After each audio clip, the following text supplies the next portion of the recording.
시작할까요? 예, 아까 거는 조금 우리가 좀 어려운 부분이기 때문에 사실 어려운 거라기보다는 좀 여유 있게 얘기를 해야 되는 게 나을 것 같아서 좀 천천히 달렸는데요. 이제 오늘 이제 1장, 1, 2장 우리가 지난주에 봤었죠. 1, 2장은 지난주에 봤었죠. 그래서 1, 2장은 넘어가면서 이제 3장부터 24장까지 그냥 이렇게 쭉쭉쭉쭉 본문을 보면서 중요한 부분만 제가 이렇게 살펴나가면서 본문 탐색을 하도록 하겠습니다. 그 1장부터 2장은 지난번에 봤었던 내용들이고요. 그래서 이 내용 제가 지난번에 얘기를 했었죠. 마리아와 엘리사벳의 그 방문이 얼마나 큰 사건이었는지를 제가 얘기를 했었습니다. 자, 그 다음 3장에서부터 9장 50절을 보면은요, 3장 1절에서부터 4장 13절은 요한의 활동과 끝, 공생활의 준비, 세례, 그 다음에 족보, 유혹이 나옵니다. 그 다음에 4장 14절, 9장 50절에 은총의 해를 선포하고 제자를 모으고 12사도를 이스라엘 백성에게 파견한다는 내용이 9장 50절까지의 내용입니다. 그래서 여러분들, 자, 본문 탐색이니까 3장부터 한번 보겠습니다.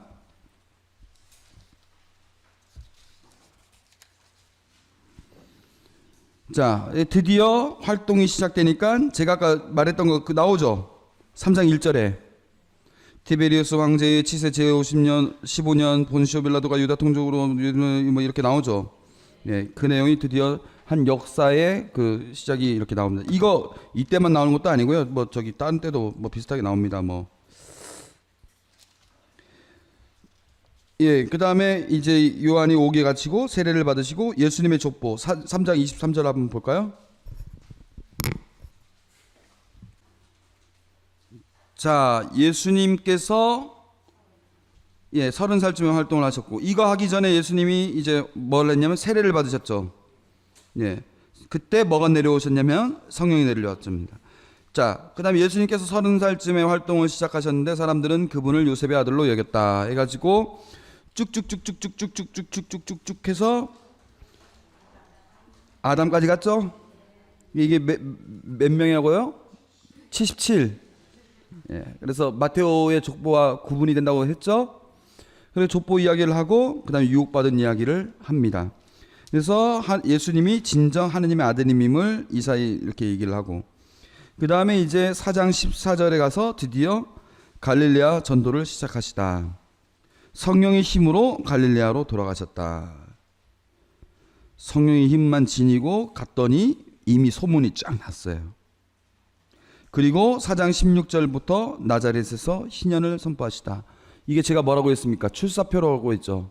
앞으로 공생활의 청사진을 이 안에서 보여준다고 했습니다.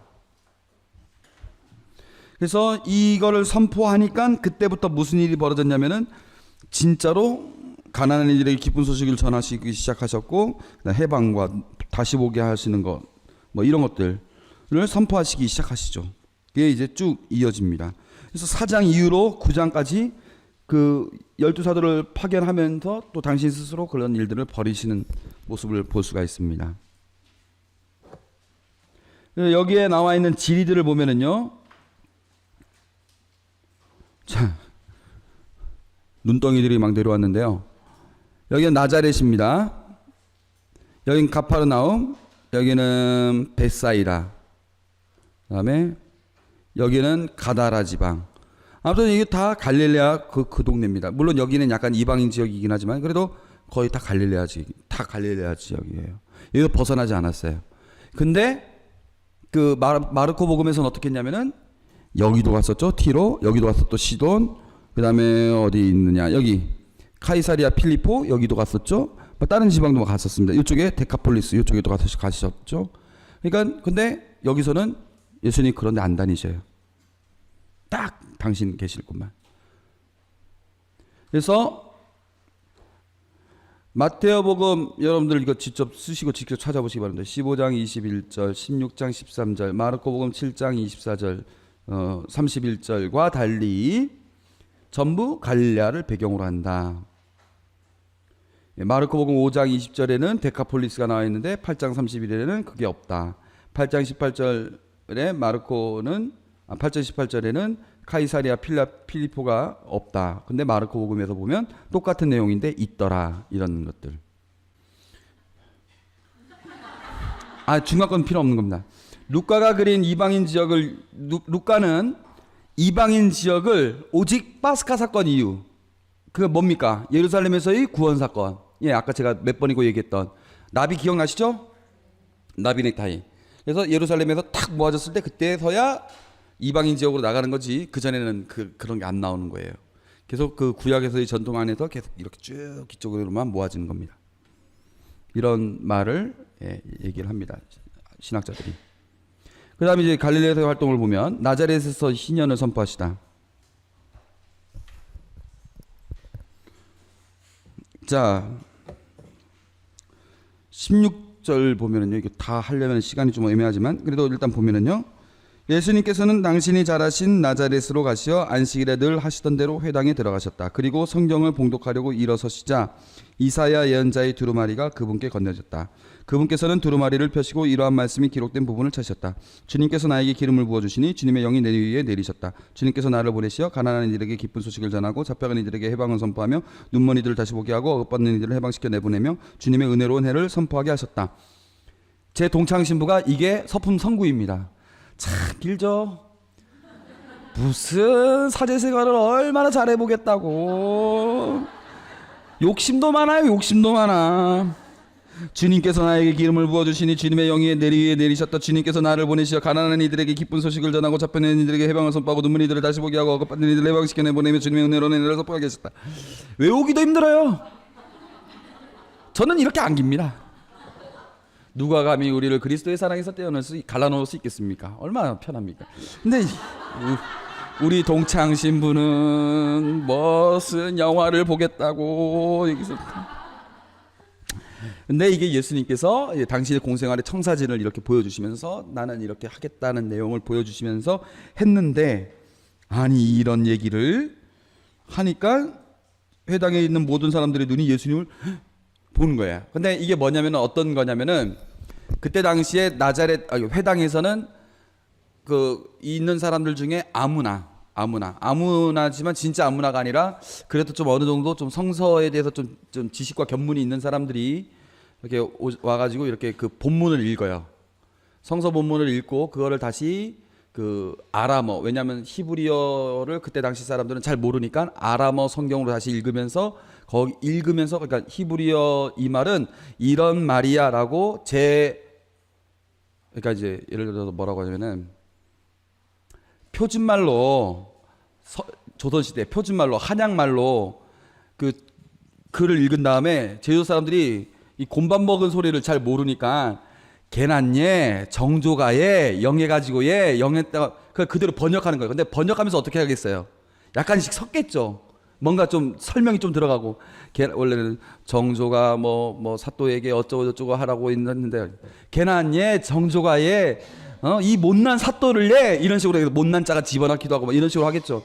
그런 식으로 재해석하는 일종의 주석 해설을 합니다. 그래서 히브리어를 아람어로 바꿔가면서 이렇게 해석합니다. 그걸 이제 타르굼이라고 하는데, 예수님께서 지금 그걸 하시는 거예요. 이사야의 두루마리를 딱 펴고 딱 읽으신 다음에 이것에 대한 해설 뭐냐? 오늘 너희가 듣는 자리에서 이루어졌다. 끝. 이랬어요. 그러면 도대체 이사야의 두루마리에 무슨 내용이 적혀져 있느냐? 여러분들 보시는 이사야서 61장 1에서 2절 한번 볼까요? 자, 한번 찾아보세요.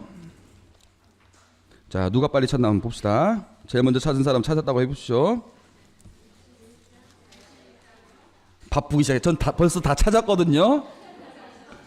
61장 1절 2절. 예, 잘하셨습니다. 또 그래도 우리 맨 처음에 할 때보다는 빨리 찾는 것 같아요. 아유 진짜. 자, 여러분 보세요. 62장 1절에서부터 2절입니다. 그죠? 근데 보세요. 주님께서 나에게 기름을 부어주시니 주 하느님의 영이 내 위에 내리셨다. 주님께서 나를 보내시어 가난한 이들에게 기쁜 소식을 전하고 마음이 부서진 이들을 싸매어 주며 잡혀간 이들에게 해방을, 갇힌 이들에게 석방을 선포하게 하셨다. 주님의 은혜의 해. 여기까지는 같아요. 여기까지 같아요. 근데 2절이 다 끝났습니까? 안 끝났죠?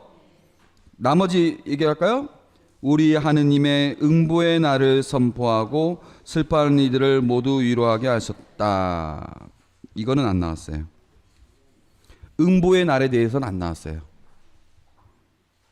누구에 대한 응보의 날이냐? 원수들에 대한 응보의 날. 그 원수들은 누구냐? 이방인들이에요.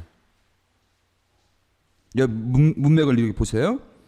슬퍼하는 이들을 모두 위로하게 하셨다. 시온에서 슬퍼하는 이들에게 제 대신 화가는 슬픔 대신 기쁨은 맥 풀린 넉 대신 축제 옷을 입게 해주셨다. 쭉 보면 내려보면 낯선 사람들이 나서서 너희의 양떼를 치고 이방인들이 너희의 밭과 포도원에서 일하리라.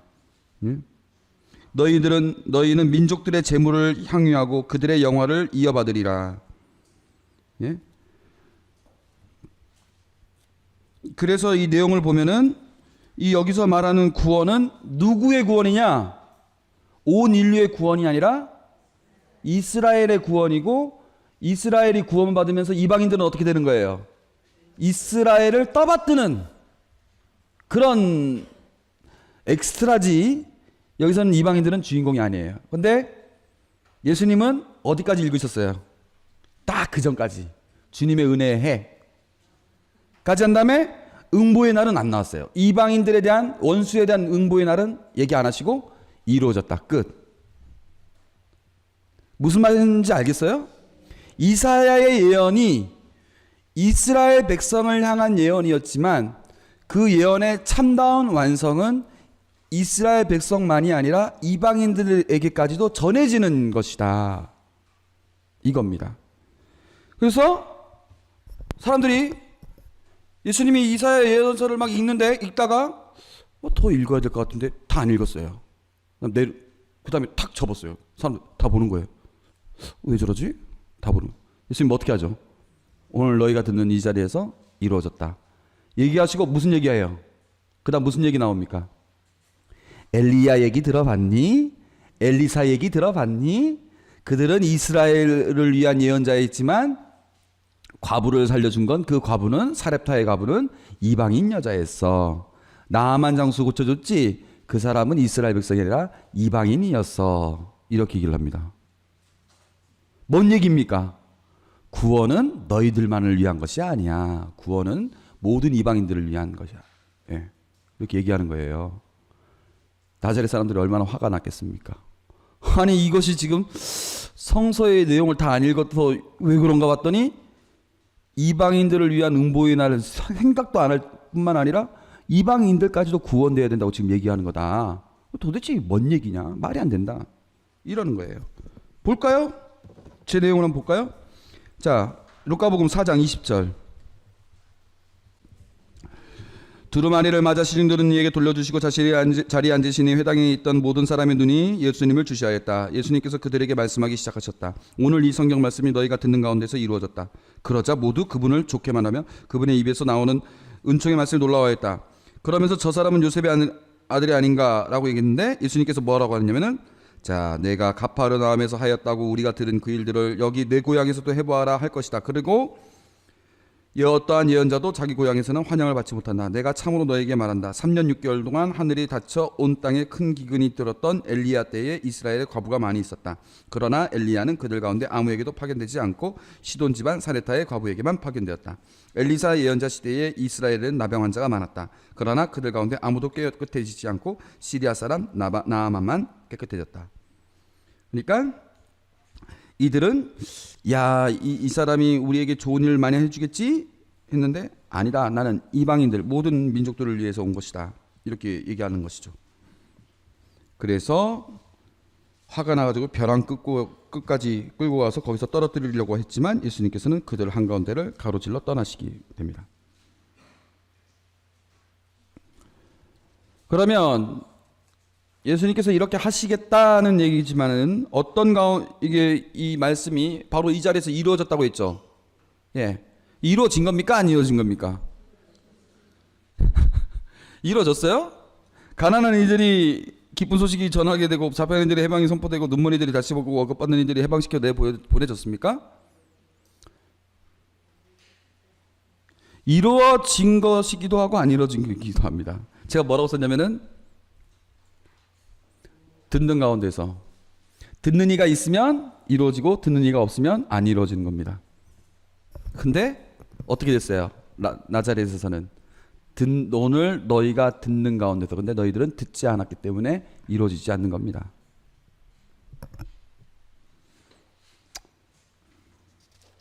그다음 베드로를 부르신 내용 아시죠? 여러분들 이거 참 그냥 재미로 흥미있는 내용 중에 하나인데요. 자, 4장 38절 보면은 예수님께서 누구를 고치죠? 시몬의 장모. 베드로는 언제 부르냐면은 시몬의 장모를 고치기 전입니까? 고치고 난 뒤입니까?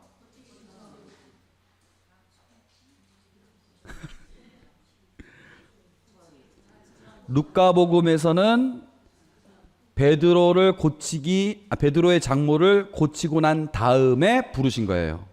순서를 보세요, 한번. 네. 마테오하고 마르코는 고치고 난 다음입니다. 아니, 부르고 난 다음에 거기 가셔서 고칩니다. 이렇게 순서도 막 달라져요. 그다음에 이제 베드로를 부르신 내용 이거 갖고 좀 얘기하려고 했다가 생략하고 지난번에 한번 얘기했던 것 같으니까 나병 환자를 고치신다는 내용 여러분들 제가 몇 번이고 얘기했었습니다. 레위기 13장 45에서 46절 보면 뭔 얘기가 나오는지 혹시 짐작하시는 분 없으십니까? 뭐라고 나왔을까요? 악성 피부병에 걸린 사람을 만지는 사람은 부정하다. 그러기 때문에 그 사람은 나는 불결한 사람이요 외쳐야 한다. 왜? 그 사람을 만지지 못하게. 그렇게 해야 되거든요. 그러면 예수님이 나병 환자를 고치실 때 어떻게 고치십니까? 네? 가엾은 마음이 드셔가지고 만지죠? 그럼 예수님이 어떻게 될까요? 불결한 사람이 되겠죠? 근데 어떻게 돼요? 나병 환자의 불결함이 더 셉니까? 예수님의 깨끗함이 더 셉니까? 예수님의 깨끗함이 더 세기 때문에 불결함을 누르고 예수님의 그 깨끗함이 그에게 넘어가서 나병 환자가 깨끗해집니다. 아무도 만지려고 하지 않는 나병 환자의 피부를 만지시는 예수님. 그리고 아무리 우리 죄가 크다 하여도, 아무리 우리의 더러움이 크다 하여도 그분께서 그분의 자비하심 더 크시고 그분의 깨끗하심 더 크시기 때문에 그걸 이기시는 거예요. 그런 내용들. 나머지 내용들은 쭉 보면은 우리가 마테오 마르코에서 쭉 보던 내용들이 계속 이어져 나옵니다. 그렇죠? 그래서 5장 6장 넘어가고요. 6장 17절 보세요. 예수님과 군중. 그 다음에 20절에는 제목이 뭡니까? 참 행복하면 마태복음 몇 장이 나옵니까? 5장이 나오죠. 그걸 우리가 진복팔단 혹은 먼상설교라고 합니까? 이야, 참 잘하십니다. 산상설교라고 하죠. 근데 루카복음 6장 17절 보세요. 어디서 가르칩니까? 요거는 평지에서 가르치죠. 루카복음에 드러나는 예수님은 낮은 예수님입니다. 평지에서 가르치시는 예수님, 인간들과 함께 어울려져서 가르치는 예수님. 제가 다음 주에 이제 보여드리겠습니다만 루카복음에서 나오는 그 군중들, 이 백성들의 모습은 아주 선량하고 소박하고 뭐 이런 사람들입니다. 그래서 그들과 이렇게 함께 어우러지는 그런 예수님. 마태복음에서는 산에서 가르치시는 예수님. 마치 시나이산에서 모세가 10계명을 받아서 얘기하듯이 그렇게 산에서 얘기하시는 예수님. 그러나 루카는 평지에서 가르치시는 예수님. 누구가 맞는 걸까요? 둘 다 맞는 거라고 제가 얘기했었습니다. 제가 그때 얘기했었죠. 복음서가 이렇게 서로 상이한 걸 가지고 이건 모순이 아니다. 뭐라고 했냐면 풍요로움이다라고 얘기했었죠. 저에 대해서 안나회에서 저에 대해서 얘기를 하는 것과 주일학교 어린이가 저에 대해서 얘기하는 것과 우리 아버지가 저에 대해서 얘기하는 것과 이게 다 다르지만 그게 서로 모순이 아니라 저를 이해할 수 있는 풍요로움이라고 얘기했었던 것처럼 예수님에 관해서 루카 복음사가 얘기하는 것과 마테오 복음사가 얘기하는 것이 다르더라도 그게 우리에게 큰 문제가 되진 않습니다. 그리고 참행복의 내용도 다릅니다. 루카복음사가에서는 행복하다, 행복하다, 행복하다, 행복하다 4번, 불행하다, 불행하다, 불행하다, 불행하다 4번 이렇게 나와 있습니다.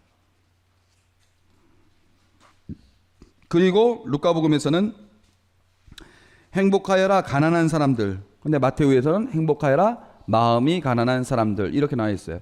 루카복음에서는 물질적으로도 가난해야 한다고 생각하는 것 같아요. 그 나중에 이제 재물에 관한 가르침을 보면은요, 루카복음사가는 그런 표현들을 씁니다. 그다음에 쭉 넘어가고 나머지 원수를 사랑하여라 나무 심판하지 마라 열매를 보며 나무를 난다 내 말을 실행하여라 뭐 이런 내용들을 보면 우리 다 들었던 내용이고 과부의 외아들을 살리시다 이거 우리 다 그 루카의 고유 구절이라고 제가 말했는데 여기 보면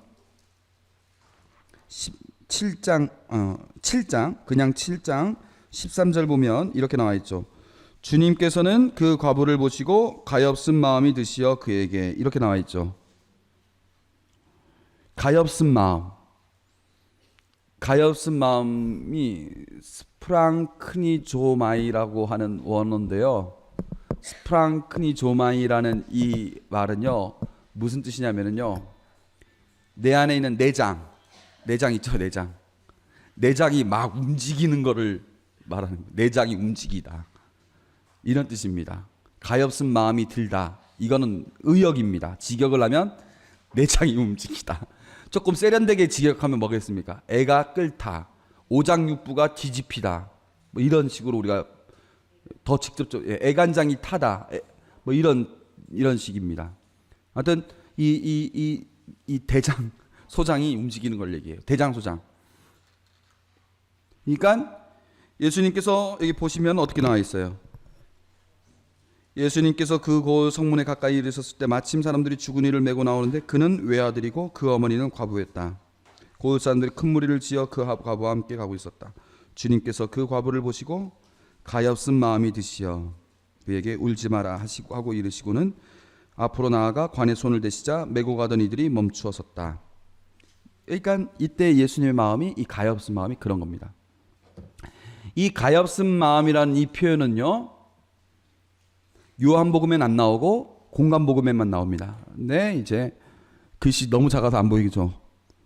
언제 나오는지 제가 보고 얘기하겠습니다. 자, 10장 33절 착한 사마리아 사람 강도 만나는 사람을 보면서 가엾은 마음이 들었던 거. 예? 15장 20절 누구냐? 아버지가 조근 아들 멀리서 오는 걸 보고 가엾은 마음이 들어서 달려가서 껴안습니다. 예. 그럴 때의 마음 상태예요. 예수님이 지금 과부를 볼 때 마음 상태가 착한 사마리아 사람이 강도 만난 사람을 봤을 때의 느낌, 아버지가 조근 아들 저 멀리서 오는 걸 볼 때의 그 느낌, 그 가엾은 마음. 9장 36절, 14장 14절, 뭐 15장 32절 마테오복음입니다. 9장 36, 14장 14, 15장 32. 여기는 내용이 뭐가 있냐면은 5,000명을 먹이시기 전에 군중이 배고 쫄쫄 굶어가지고 그럴 때, 그 다음에 4,000명을 먹이시기 전에, 그 다음에 눈먼 소경 2명을 봤을 때, 눈먼 소경 2명을 봤을 때, 그들이 이제 다윗의 자손이시여 저희에게 자비를 베푸십시오. 저희들에게 자비를 베푸십시오 하니까 사람들이 조용히 하라고 막 꾸짖고 더 큰 소리로 다윗의 자손이시여 저희에게 자비를 베푸십시오 하니까 예수님께서 가시던 길을 멈추고 나에게 무엇을 바라느냐 하니까 지금 다시 보게 해달라고 해서 이제 그 가엾은 마음이 들어서 그들에게 손을 대시어 낫게 해주셨네요. 뭐 그런 마르코복음 1장 41절은 가엾은 마음이 들어서 모든 병자들을 그렇게 고쳐주셨다. 뭐 이런 내용들이 나옵니다. 예수님이 참 그 사람들의 아픔에 당신 스스로 이렇게 속이 타는 그런 모습을 보여주는 단어입니다. 마귀들과 돼지 떼, 뭐 이거는 그 이 가다라 지방에서 있었던 일인데 8장 26절 이게 쭉 넘어가.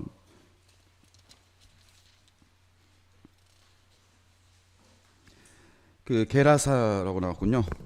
가다라라고 나온 건 마르코인가 봅니다. 이 내용 아시죠? 시간이 이거 얘기 될 만한 시간이 된 것 같은데 얘기해 보겠습니다. 이런 복음 말씀은요, 제가 직접 물어보진 않았는데요, 우리 고승욱 신부님이나 고승원 신부님에게는 별로 복음이라고 들리진 않을 것 같습니다. 아니 그 아까운 돼지를 왜 죽여? 네. 지난주에 우리 본당에서 저기 무슨 일이 있어가지고 흑돼지 잡았는데 그게 50만 원인가 60만 원인가 했는데 이거 돼지가 몇 마리 빠졌는지 모르겠는데, 돼지 떼가 호수를 향해 비탈을 내리달려 물에 빠져 죽고 하니까 얼마나 열받았겠습니까, 게라사인들이. 그래서 이게 복음이냐? 이게 복음이냐? 아니냐? 아니 이것이 어떻게 복음입니까, 이거? 예? 이 지역 사회와 함께하지 못하는 예수님. 지역 사회의 경제를 파탄에 이르게 하는 이 예수님. 근데 보면 예수님께서 무태 내리시자 막이 들린 어떤 남자가 고을에서 나와 그분께 마주 왔다. 예, 그림이 그려지죠? 예, 그 서부 영화에서 보이는 그 장면이죠?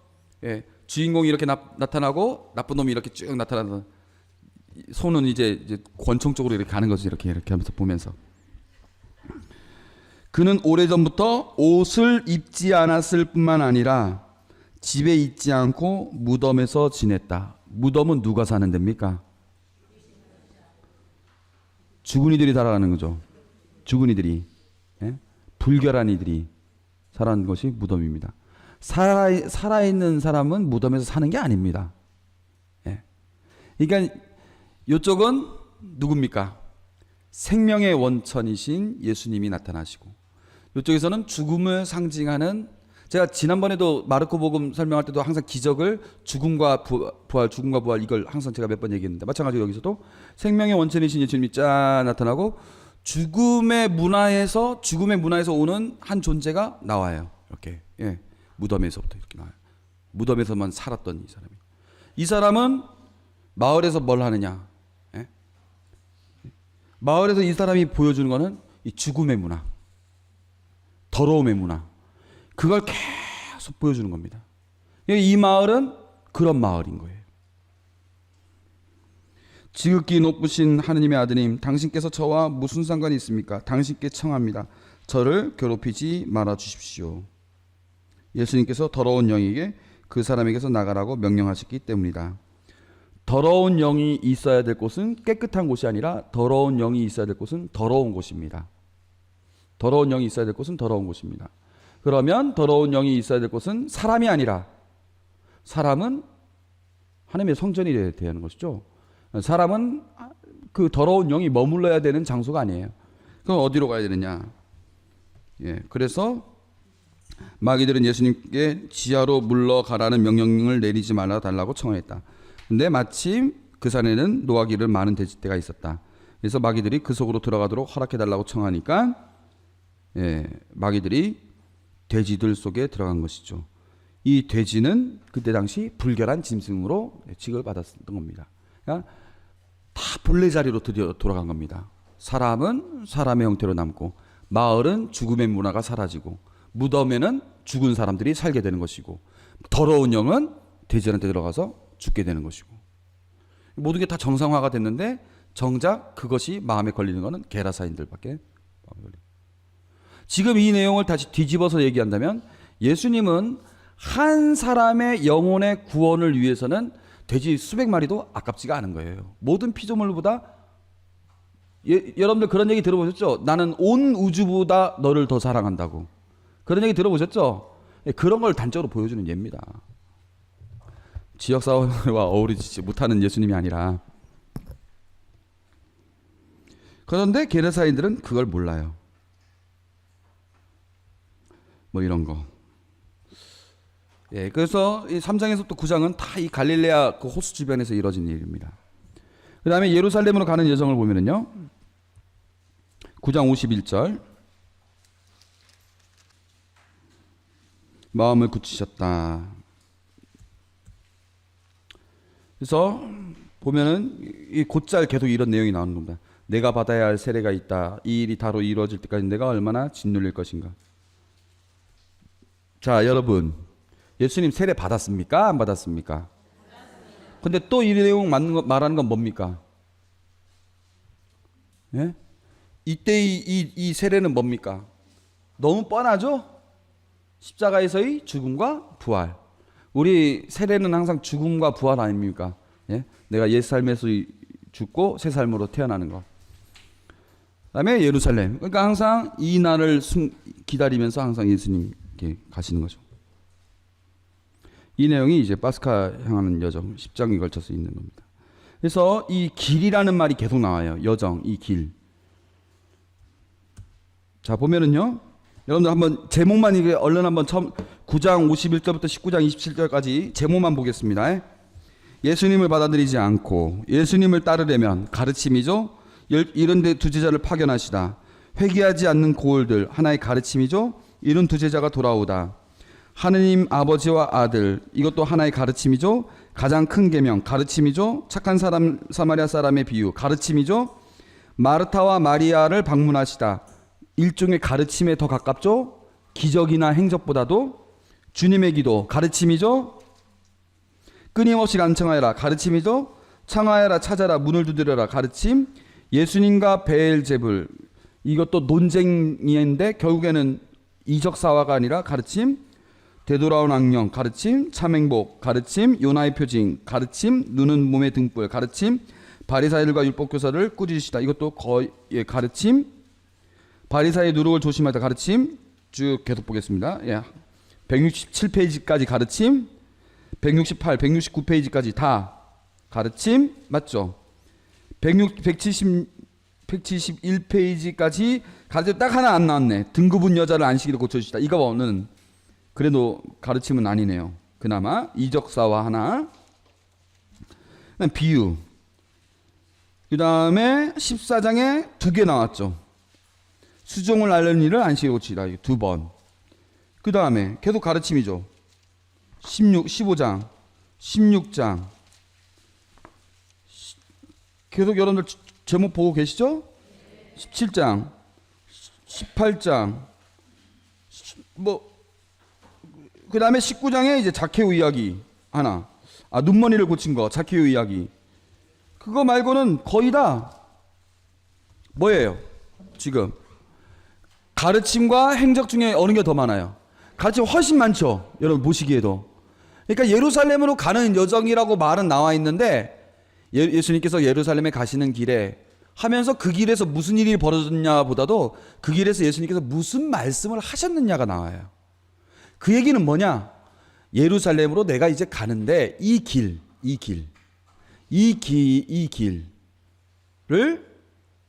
그냥 지리적으로 가는 길이 아니라 우리 삶의 길, 삶의 여정처럼 생각을 해서 삶의 여정이 어떠해야 되는지를 알려주고 있는 겁니다. 여러분들 올레길 걸을 때 뭐가 있습니까? 올레길 걸을 때 이렇게 리본 있고 화살표 있고 나오지 않습니까? 그 다음에 여기서 제가 516 도로 타고 이제 서귀포를 가야 되는데 그럼 뭐가 있겠습니까? 시로등이 있고 그 이정표가 있고 있을 거 아닙니까? 그걸 봐야 내가 그 길을 제대로 갈 거 아닙니까? 제가 아까 산티아고 얘기했는데요. 우리 산티아고를요. 그때 제가 여름에 갔었어요. 여름에. 엄청 더워요.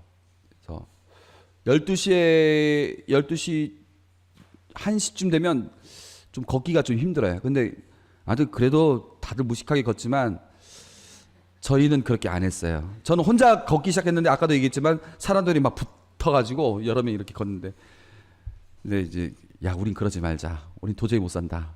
새벽 4시에 일어나서 4시 반에 가자. 4시 반에 별들 떴을 때 막 그때 막 그래서 그때 걸어가지고 한 8시 9시까지 쭉 걸어요. 쭉 뺀 다음에 그다음에 앉아가지고 카페에서 이제 커피랑 이제 빵 좀 먹고 과일 좀 먹고 그다음 쭉 간 다음에 한 10시쯤에 다시 과일 하나 정도 먹고 그다음 쭉 가서 12시에 딱 도착. 12시에 도착하면 바로 맥주 한 잔 딱 마시고 그다음에 빨래하고 그다음에 장 보고 그냥 자는 거예요, 바로.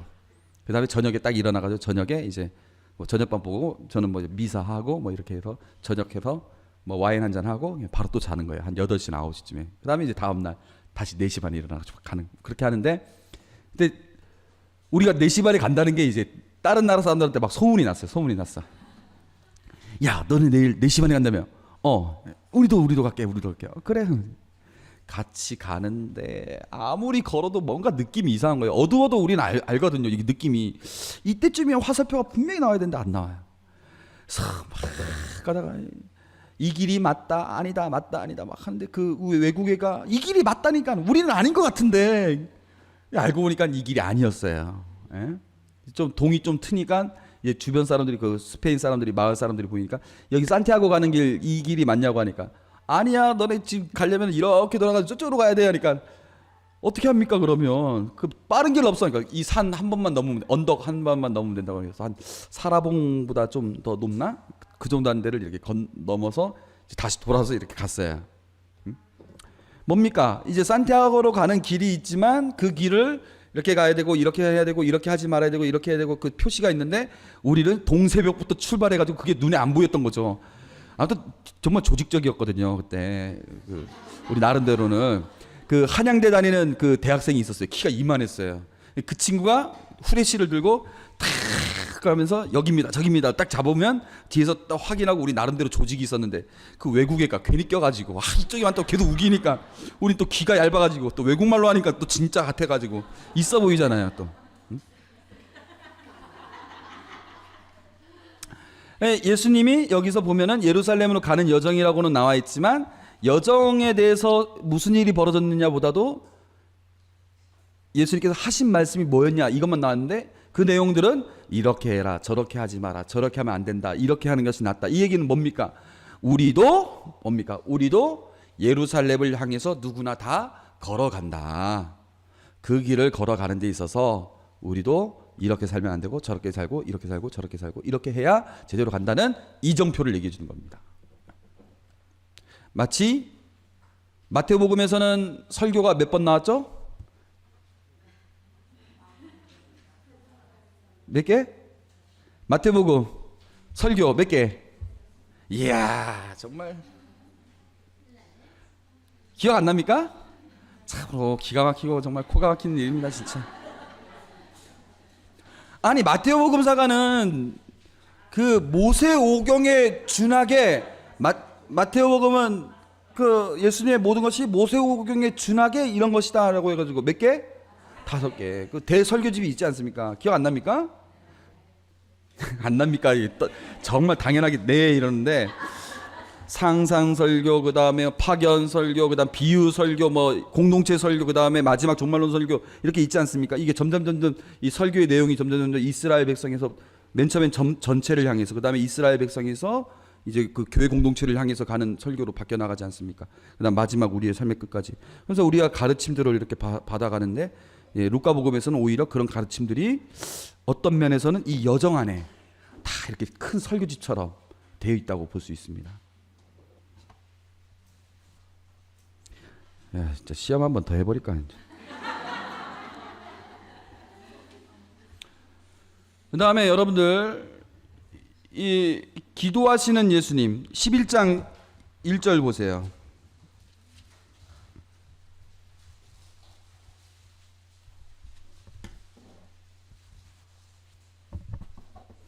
예수님께서 어떤 곳에서 기도하고 계셨다. 그분께서 기도를 마치시자 제자들 가운데 어떤 사람이 주님 기도하는 것을 가르쳐 주십시오. 그러니까 예수님께서 기도하는 걸 가르쳐 줬습니다. 근데 예수님은 기도하시는 걸 가르쳤을 뿐만 아니라 기도를 몸소 하셨는데 기도하신 게 정말 많습니다.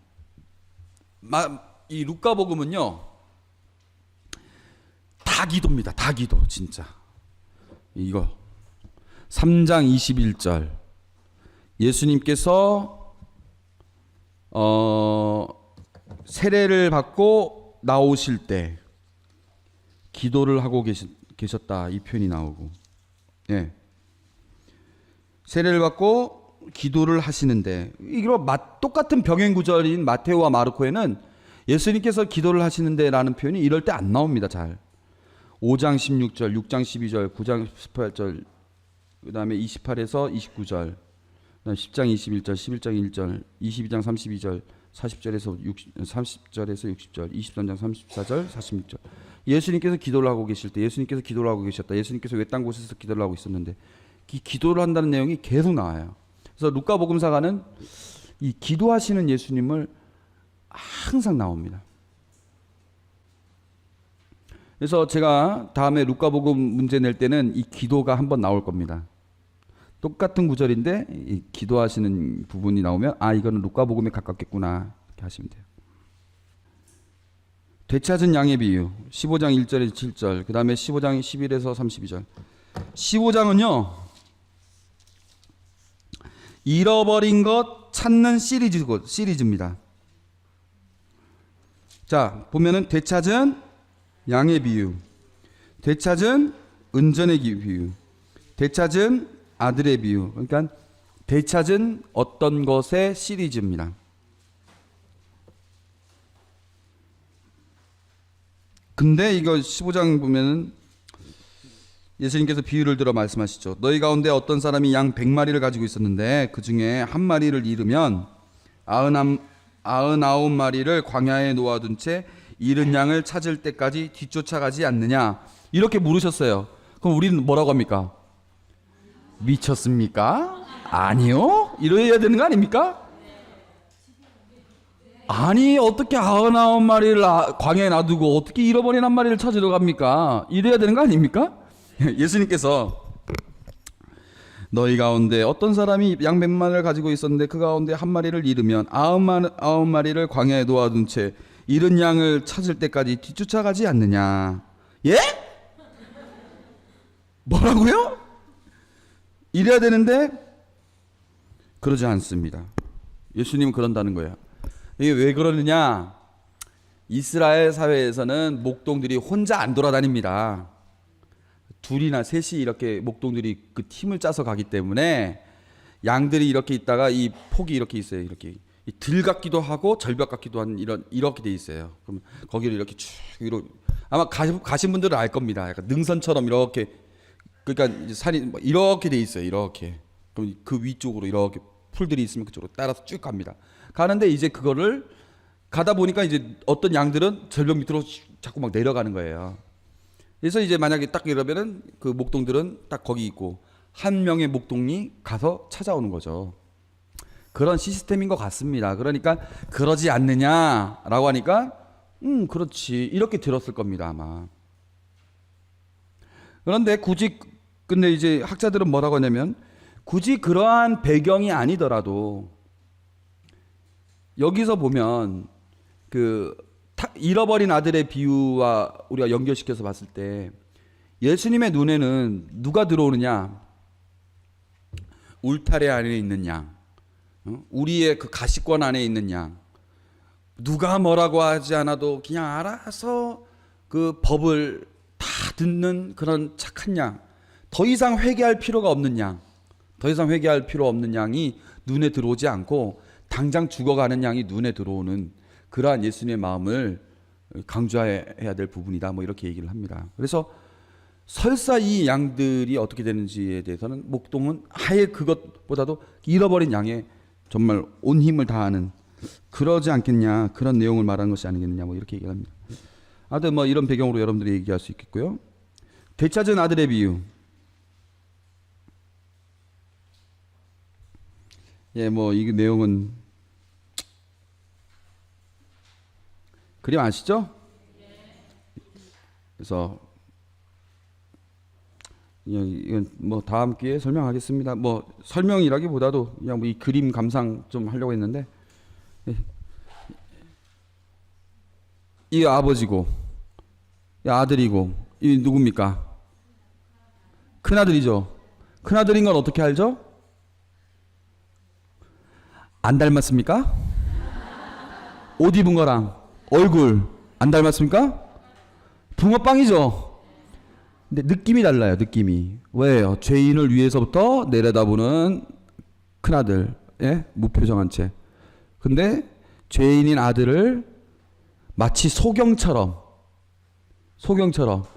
보는 듯 하나 보지 않는, 오히려 눈을 감아버리는, 장님이 되어버린 듯한, 우리의 죄 앞에서 장님이 되어버린 듯한 그런 아버지의 모습과 두 눈 뜨고 바라다보는 아들, 차이가 있는 것이죠. 그 다음에 이 머리는 죄수의 머리가 이제 머리 빡빡이거든요, 원래. 근데 머리 빡빡이고, 이것도 보잘것없이 이제 신발을 이거 벗겨져 있고, 막 이런 상태입니다. 근데 이 그림을 그렸던 렘브란트 이 화가의 모습을 보면, 이 렘브란트는 빛의 화가 아닙니까? 이 빛이 비춰지면서 다 재해석이 되는 겁니다. 이 아버지의 모습에서부터 이게 다 재해석이 되는 거예요. 어떻게 재해석이 되냐면, 이 모습이, 이 머리가 이제 죄수의 머리이지만 동시에 아기가 태어났을 때의 머리 상태. 여러분들 애기 많이 나오셔서 아시겠죠? 아기가 태어났을 때의 머리 상태. 이게 누더기 옷이지만 이 빛으로 인해서 황금색 옷으로 느껴지는 것이죠. 이게 거지의 발이지만 동시에 이곳은 거룩한 곳이니 신발을 벗어라라고 했던 겸손된 모습의 인간의 모습. 이런 거. 칼. 거지가 어떻게 칼이 있을까요? 거지에게 칼이 있는 이유는 나는 완전히 나쁜 놈이야, 버림받았어, 하지만 나는 아버지의 아들이라고 불릴 자격이 없어 라고 생각하지만 그래도 무의식 중에 그래도 나는 아버지의 아들인데 하는 나름대로의 끈입니다. 저게 자신이 생각하는. 그래서 이것만은 하고 갖고 있는 그 끈이죠. 뭐 그런 내용들. 그 다음에 이 손은, 이쪽은 어머니의 손, 이쪽은 아버지의 손. 우리를 위해서 늘 땀 흘리시고 수고하시고 일하시는 거친 아버지의 손, 우리를 쓰다듬어 주시고 우리를 껴안아 주시고 우리를 다독거려 주시는, 우리를 먹여 살리시는 어머니의 부드러운 손, 이런 거. 뭐 이런 내용들. 이거는 성서에는 이렇게 안 나왔죠. 성서에는 이렇게 안 나왔지만 이렇게 그림으로써 성서의 내용을 더 잘 이해할 수 있는 하나의 성서 해석 그림이죠. 그래서 이 비유를 우리는 뭐라고 얘기하냐면은 탕자의 비유라고 하는데, 어떤 학자는 뭐라고 하냐면 이건 탕자의 비유가 아니다. 왜? 이 비유를 누구한테 얘기했는데? 바리사이들한테 얘기를 했다. 바리사이들은 여기서 누구에게 대입할 수 있겠습니까? 큰아들이죠. 큰아들, 너네 큰아들처럼 그러고 있다라고 해서 큰아들의 비유다. 어떤 학자들은 그렇게 얘기하는데, 어떤 학자들은 뭐라고 하냐면 이거는 작은 아들의 비유도 아니고 큰아들의 비유도 아니고 뭐의 비유입니까? 자비로우신 아버지의 비유다. 이렇게 얘기를 합니다. 그래, 우리는 때로는 이렇게 되기도 했다가 이렇게 되기도 하지만 우리는 결국엔 누가 되어야 되느냐? 아버지의 모습을 닮아야 되는 것이죠. 뭐 이런 거. 좀 더 얘기할 수 있으면 좋겠는데 뭐 대강 넘어가고요. 부자와 나자로 16장. 여러분들 부자와 나자로를 보면은 부자의 죄가 도대체 뭘까요? 부자가 나쁜 짓을 해서 돈 번 것도 아니고요. 부자가 나자로를 막 때린 것도 아니고요. 부자가 여기서 사람을 죽인 것도 아닌데 부자는 지옥불에서 고통받고 있어요. 이 내용 아시죠? 예. 불감증입니다. 불감증. 보세요. 어떤 부자가 있었다. 그는 자주색 옷과 고운 아마포 옷을 입고 날마다 즐겁고 호화롭게 살았다. 그러니까 날마다 잔치를 베푸면서 살았어요.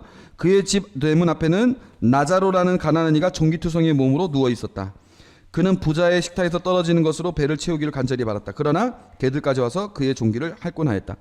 자, 부자가 자주색 옷을 입고 고운 아마포 옷을 입고 잔치를 하면서 맨날 친구들 데리고 들어갔다가 친구들 잘 가라 하면서 나왔다가 친구들 데리고 들어왔다가 친구들 데리고 잘 나가라 나갔다가 맨날 그렇게 했어요. 맨날. 그리고 매일 배부르고. 근데 그 옆에는 종기투성이의 나자로가 있었어요. 나자로가 있는지 없는지 또 모르는 거예요.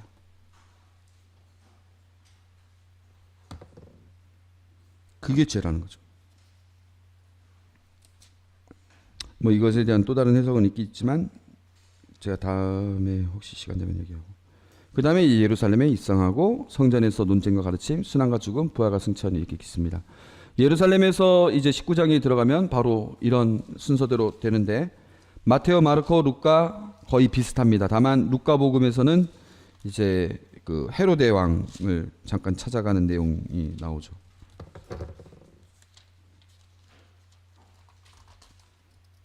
자, 22장 한번 볼까요? 22장 54절.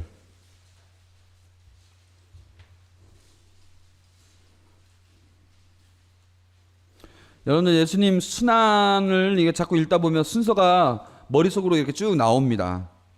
그래서 성목금토 이렇게 나오는데 예수님께서 잡히시고 예수님께서 그러니까 최후의 만찬하시고 겟세마네 동산에서 기도하시고 그 다음에 잡히시죠. 잡힌 다음에 그 다음 어디 갔을까요? 대사제의 저택에 갑니다. 거기서 예수님은 신문당하시고 그때 무슨 일이 벌어집니까? 동시에 베드로가 3번 배반합니다. 예, 그게 밤새도록 그런 일이 벌어집니다. 그 다음에 이제 최고위에서 신문을 받고 그 다음에 빌라도에게 신문을 받고 사형 선고를 받아서 돌아가십니다. 네, 루카복음에서는 여기서 순서가 약간 좀 뭐가 있냐면은 헤로데가 잠깐 만나요. 빌라도는 예루살렘 담당자, 헤로데는 갈릴레아 담당자. 예수님은 갈릴레아 사람이니까 빌라도가 넌 갈릴레아 사람이니까 헤로데도 한번 만나야 된다 해서 헤로데를 만나게끔 했었습니다. 이런 내용이 하나 추가된 게 있습니다. 뭐 이런 내용 말고는 뭐 특별히 나머지는 거의 비슷하고요.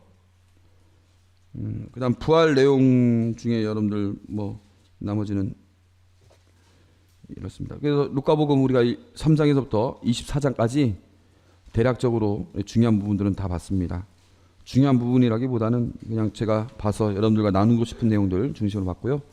다음 주에는 이제 루카복음의 몇 가지 주제들을 중심으로 해서 이제 강의를 하도록 하겠습니다.